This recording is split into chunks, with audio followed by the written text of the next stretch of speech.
Hey folks, this is Manic coming to you from the bunker system located underneath the art villa found somewhere in the jungles of the Midwest. And today I'm coming to you with a potpourri of, is it a potpourri or is it a horn of plenty? Thoughts, a horn of plenty full of thoughts rather than squash and apples or whatever you get in there. Okay, I'm just starting off today's Manic Mark show with Orville Nightmare, the machine that I just can't say that. It's just a wood thing with lights on it. These other things I've been thinking about. I watched a television show yesterday of it's about some people that, like, when they were kids they killed somebody and they went to prison, and even though it was like, you know, a thing like their circumstances, and you know, well, they did the thing, but should they be in jail for the rest of their life, you know, for a thing that they did when they were young? Why other people can't see the writing on the wall. Like years ago I realized, with the advent of Walmart and stuff coming from China, and the quality is so much worse. So that led me to believe that there's no money left in America. See, I'm in this bad state of mind where I feel like I need to make sense. I feel like I'm getting to the point now in this whole YouTube process where I need actually to be like more intellectual and make sense about things. I can't think of the term now, but it's a process by which you can take your home if you're over a certain age, and I don't know if there's some kind of law. Got to be a law. There's a law for everything, right? I mean, everything you do, there's a law. Over-criminalization of America. You can't do anything. The government's got you so tied up in laws that whenever they want to jump on you and screw up your life, they can find some kind of justification in the legal system to do so. That is a bad place for me to be, because as you can see, I'm sorely ill-equipped to make any kind of sense. So anyway, but that's beside the point. But apparently there are programs being marked. Well, I know I've seen advertisements. I don't know how many companies are doing this, but basically, if you're elderly and get to a point in your life where you need money, you're able to. So let's go on to the next thing. Next thing is, check out this shirt. You turn over your house to a bank who gives you a payment, a monthly payment, or to a company that gives you some sort of payout.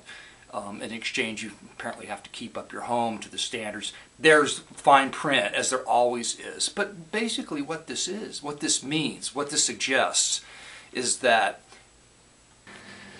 this Ghoul Power shirt, that's right. Does anyone out there remember the Ghoul? Is anyone out there who watches me from old enough to remember the Ghoul, from the Cleveland area? People that still have a little bit of value, some property, some resources, some savings. It's gone, and you're left with the only thing you have of value is the house that you live in, and you're giving that up to get through whatever years that you have. I mean, there's a very interesting documentary on late night. Or actually, when Cleveland, there were several, and Big Chuck and Houlihan, they were Saturday afternoon, as I remember, so it wasn't always late night, but the Ghoul was late night.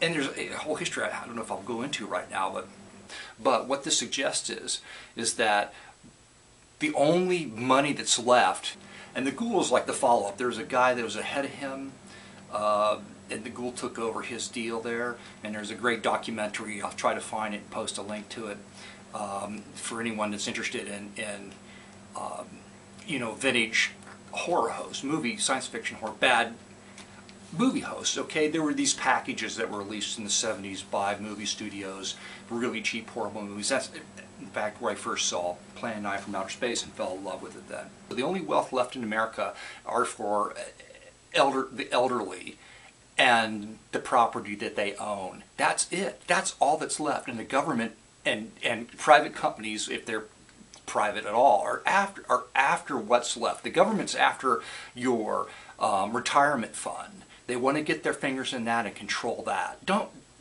Make no mistake. That's what this is. That's what this is all about. That's where it's headed. No matter what party you belong to, unless you're libertarian. That was Fritz the Night Owl out of Columbus, Ohio, by the way, that played Plan 9 from Outer Space. But the Ghoul had all the old movies, and they would break into the movies. They would say stuff. And this guy was wonderful. Ron Sweet, remember his name. That's what we need to do, is just throw out the Republicans and the Democrats and let the libertarians break the system down. This guy's his whole life has been centered around this shtick, playing this character, and it's great. It's like performance art. And he would blow up cars, and he had all these wonderful segments like Chef Goulardi, where he would mix all this like raw eggs and flour, and then Cheese Whiz at the end, and he would stuff it in his mouth, the camera would pan in, and he would have his mouth open, and they're all, you know, and he had characters, like Froggy, this old plastic frog, very popular for 4 years, you know, and just start over again. It's amazing. But the bad thing is, you know, what's left in the economy is nothing. And and people that have accumulated wealth, the middle or upper class elderly, are giving it up by turning their houses over to the banks or these mortgage companies so that they can stay in them for a few more years. And that's it. There's no wealth to pass down anymore to your children. It's all gone. And so I watched this documentary and thought, you know, I'm just going to go and give the Ghoul $20 and buy one of his, he does some merchandising on his website, okay? That's right, frog! There you go, guy! Wait a second, frog! I'm here! Ghoulies here! One more time! Here we go! All right, frog! There you go, guy! Whoa! With that said, I'm gonna probably cut all of that out, because that's like way too much woe and misery. Because I got to get to the fun stuff, so I'm going to turn on the light now, and you know, it looks as though they've turned their lives around somehow in prison.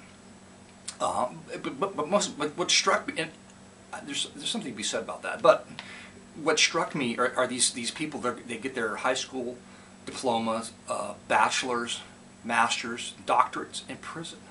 So I was thinking, like, you know, going back to how much it costs to go to school, okay, extremely expensive, and how many years it takes to go through school.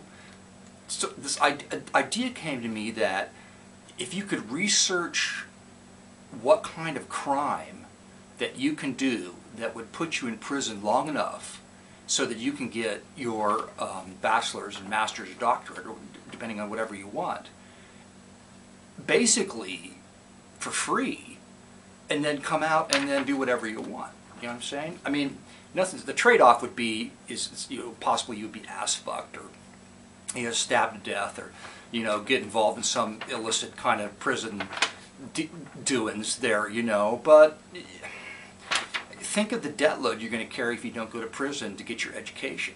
You know what I'm saying? Okay. This is all under things that you probably shouldn't do, like that seem like a good idea. And, you know, I bet somebody's done that. I mean, somebody's probably had that idea, and they're in prison right now, you know, studying to be a doctor. I don't know. Come out of prison knowing how to make methadone or crank or glass or whatever they call, you know, I'm going to get my degree as a pharmacist. Then this other thing, I'm on to the last thing now. This show, Superhuman, Stan Lee's Superhuman. Has anybody watched that? I think it's on the Science Fiction Channel. I watched it a couple of times. First of all, I like to say Stan Lee. That guy's immortal. He's superhuman. He's been in everything. You know, he was Jack Kirby's sidekick, or Jack Kirby was his sidekick, and they developed all these like wonderful characters. The Hulk, Fantastic Four, just a multitude of Iron Man, a multitude of characters. And he's got this show now. He's extremely active. He must be way up there in age. So I'm thinking, like, they have like a man with stretchy skin, and then there's one guy that like does dangerous stunts like with nails and to drive, you know, like puncture him with, and he escapes. He's like an escape artist, but his heart rate doesn't go up. One guy injected himself with the black mamba snake venom, and apparently he's been doing this, so now he's tolerant to it. He's impervious because he's built up these antibodies or anti-venom serum in So, and there's one guy that chopped a BB in half with a sword. That was pretty amazing. I couldn't believe that one. That was pretty superhuman. And they tried to find some, apparently there's genetic things, and you know, so it's basically sideshow stuff, and you know, they call it superhuman. So it's kind of curious. But I'm trying to think, like, what is there about Manic Mark that could be considered superhuman, so that I maybe get on the show. And it's very difficult to think of anything. I only came up with 3 possibilities.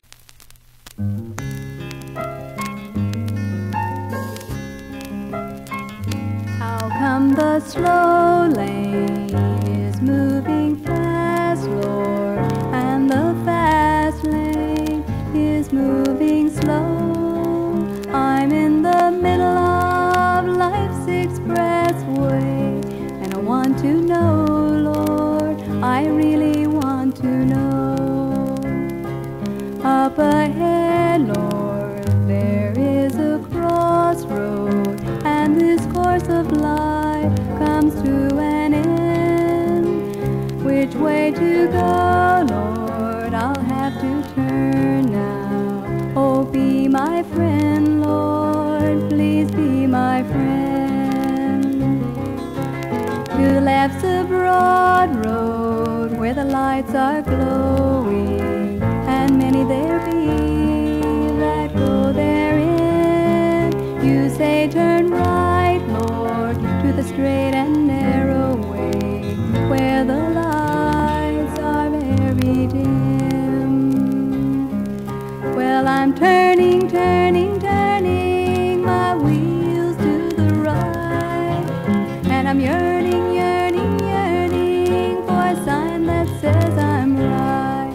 Oh, I feel this peace of mind on this narrow road I'm on. What I've got from Jesus is an everlasting song. And now the fast lane is moving fast, Lord, and the slow lane is moving slow.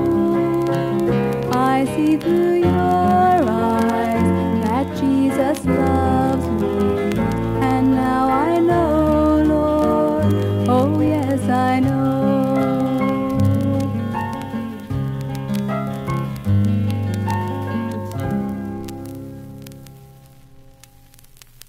And the first one is that I've been married for 15 years and haven't killed myself yet. I think I have some kind of superhuman ability to withstand the rigors of, the torturous rigors of marriage, and continue to be motivated to live another day. Secondly, I have daily bowel movements, and I'm over 50, and I think that's got to be, there can't be many people like that out there. You're over 50 and you're still able to, you know, okay. And the last thing I'm thinking of, and this could go for many of us, so I'm thinking that maybe this does it. But the other day I passed up bidding on eBay. I passed up bidding on what would have been my 3rd Russ Garcia album, titled Fantastica. It's a wonderful album. But I didn't bid on it, even though it was actually a lower price than the other 2 albums, that exact same album that I already own. And it took such strength, superhuman strength, for me not to click the clicky thing, that I feel that any record collector that can do that is probably, and they're not, I don't think there are any out there, actually. I could be the only one. Okay, and the last thing on my list is that over the past 2 or 3 years I've noticed that as I get older, I don't like to wear jockey shorts anymore. They just feel too constricting. So I'm like moving into the old man boxers, and I just wondered, I have no idea why that is. That's it. Scratch glass, do it while you can, but don't get caught. That's the Ghoul's sign-off thing there. Okay. Hey Ghoul, love you, brother. Keep on doing the Ghoul deal. All right? Take care. Follow the Ghoul to the Ghoul School of an A! I am back! I have returned! A television legend once again has returned to his rightful place on the television dial!